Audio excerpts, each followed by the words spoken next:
পর্যটক হাতিয়াবাসী, নোয়াখালী, ঢাকা এবং যারা আপনারা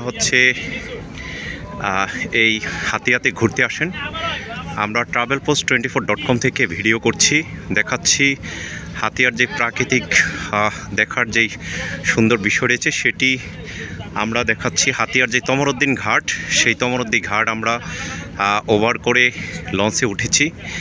এখনই সময় 12:30, 1:30 বাজছে, এখনই চলে যাবে।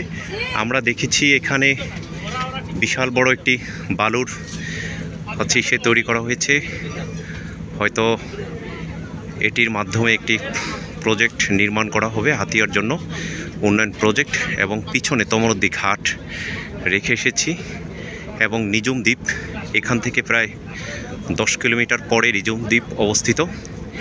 আমরা তমরউদ্দিন ঘাটটি আপনাদেরকে মোটামুটি দেখিয়েছিলাম এবং হাতিয়ার দ্বীপের পাশে যে সকল রয়েছে। আমরা তমরউদ্দিন ঘাট ওভার করে এসেছি, ঢাকার উদ্দেশ্যে চলে যাচ্ছি। এটি হচ্ছে আজকে লাস্ট কার, যেটি অন্যান্য আরও কয়েকটি লঞ্চ রয়েছিল, সেই লঞ্চগুলো চলে গিয়েছে, ফারহান এবং টিপু সেই লঞ্চগুলো। এবং আমরা দেখতে পাচ্ছি হাতিয়ার যে দ্বীপ, সেই দ্বীপের এখানে বিশাল বড় জায়গা বালু দিয়ে আটকানো হয়েছে, সেখানে হয়তো বিশেষ অর্থনৈতিক জোন তৈরি করা হবে। আমরা চলে যাব ঢাকার উদ্দেশ্যে। আমাদের লঞ্চটি ফারহান 10 লঞ্চ, সেই লঞ্চে আমরা হাতিয়ার বিভিন্ন প্রকৃতি দেখাবো।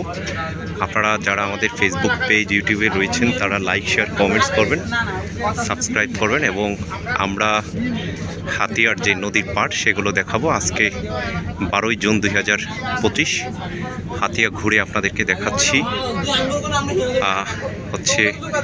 দেখতে পাচ্ছেন আমাদের জাহাজটি ঢাকার উদ্দেশ্যে চলে যাচ্ছে।